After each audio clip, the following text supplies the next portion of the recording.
guys, I thought I would come on here and document and share my labor and delivery story for my second daughter. My daughter Elsa Leah Huang was born on July 4th this year, which was 2 weeks ago. I didn't do this with my first daughter, Alina, but I did want to just have it so that I could remember and that I could share with them when they grow older. I know these kind of things you just kind of throw in the back of your mind, you tend to forget, but yeah, I thought this would be a fun video to share. On the morning of July 4th, around 5 o'clock in the morning, I started having contractions.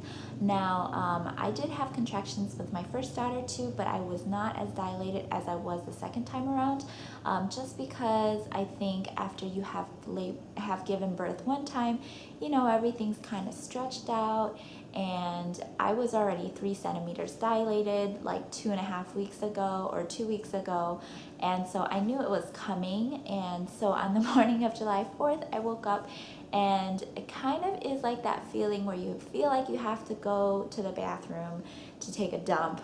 That's how I felt. Felt like I had to go to the bathroom, so I went. I was in there for a while, and then I realized, oh, you know, these pains are coming, and they're not, they're pretty regular. So I was like, this is probably contractions. And even though I did have it with my first daughter, it was a little bit different, I think.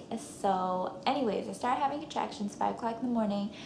Then I started timing them, and they became more and more, they became stronger and stronger and more closer together. Called my hospital at around 6 in the morning and asked them, you know, should I come in, should I wait? And by then I was having probably every 5 minutes I was having a contraction, and they were about 30 seconds to 60 seconds long. And they were pretty regular, so I knew that it was almost time to go in, but they weren't like strong to the point where I couldn't handle it. So the hospital told me, you know, just wait until you feel like you can't handle it or it's really painful, and then go. Now with my first daughter, that's what I did, because with your first, you know, it takes a little bit longer, I think, and if you've given labor before, your second one should be a lot faster. At least that's what people say. So anyways, I knew it was coming, and I didn't want to wait at home, so we actually just drove to the hospital, and we kind of just waited at the hospital. That way, if anything happened, like if my water broke or anything, I wouldn't be on like a bumpy car ride, and you know, we didn't have to deal with that. We just drove to the hospital, and we got some McDonald's for breakfast. I didn't really eat anything, but my husband did. And we parked our car, and we kind of just waited in like the waiting area in the hospital for a little bit. And by then my contractions were getting pretty strong. So it was like 7 o'clock in the morning.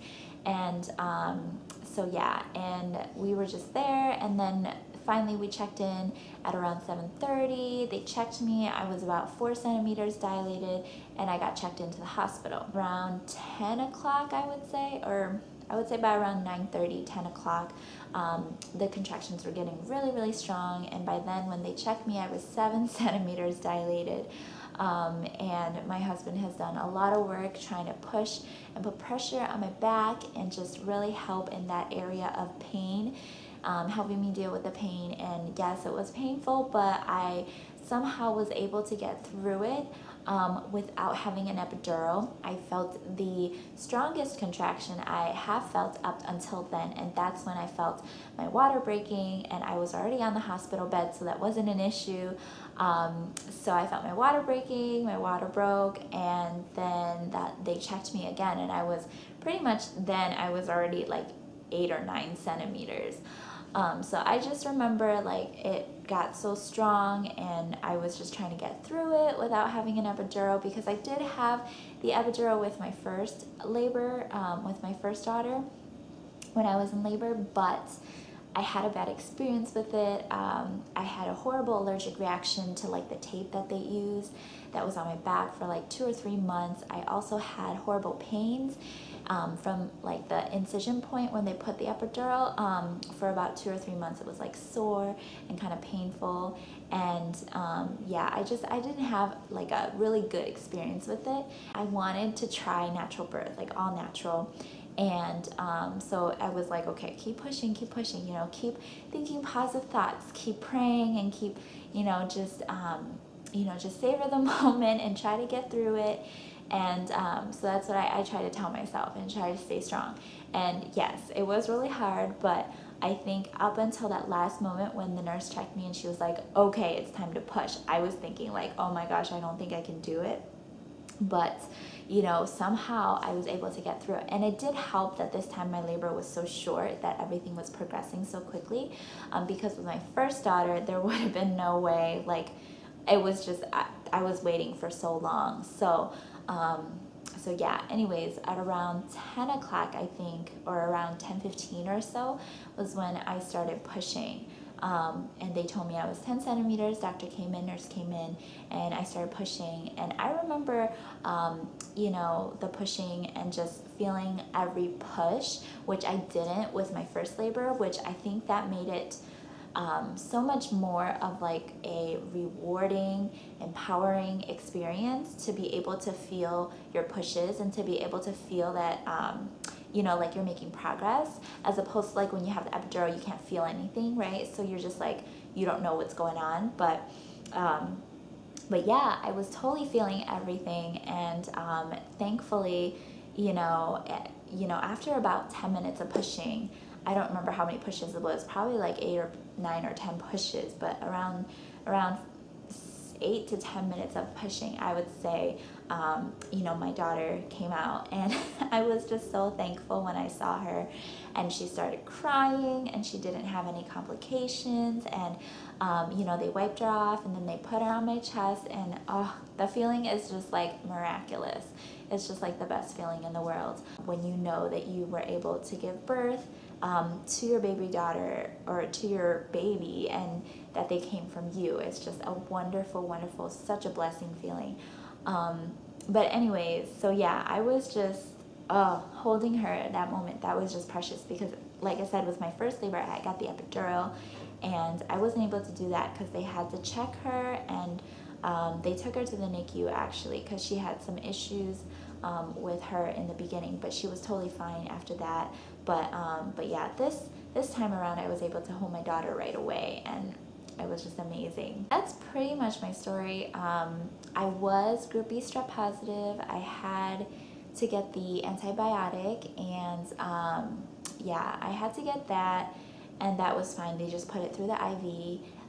But they did tell me that because of that, I had to stay in the hospital for about 2 days, 2 nights. I had to stay 48 hours because of how fast my labor was, that the antibiotics didn't really kick in. So unfortunately, I had to stay a little bit longer than I wanted to. I had no tearing, no stitches, which was amazing. So, you know, I'm recovering really, really well. 2 weeks postpartum, I would say I'm doing really well. The bleeding is pretty much gone, except for some spotting here or there. And yeah, I'm breastfeeding, and I'm feeling really good about the way that my body is healing this time. I'm able to walk around. I'm able to, you know, do stuff around the house without feeling like I'm in so much pain. We're doing really good, and my daughter is doing really good with the breastfeeding and sleeping and napping, except sometimes with a fussy stomach she can get a little fussy, but you know, I'm just really careful about what I eat and stuff like that. So that's pretty much my story. Just so blessed to have her in our lives right now. And my eldest daughter, Alina, loves her baby sister. Like, she would want to hold and cuddle her all the time. So I'm really, really blessed. I hope that this was helpful. I hope that this was informative if you guys were looking for that. But really, I just wanted to share my story and to document it for my own purposes as well. And I hope that you guys enjoy it. Thank you guys so much for watching. Let me know if you have any questions down below in the comments, and I will try to get back to you guys. Until next time, bye. Here's baby Elsa and Alina. Say hi. Mommy. Do you see mommy? Do you see yourself? Do you want to give baby a kiss? Gentle. Mwah. Thank you. Mwah. Love you.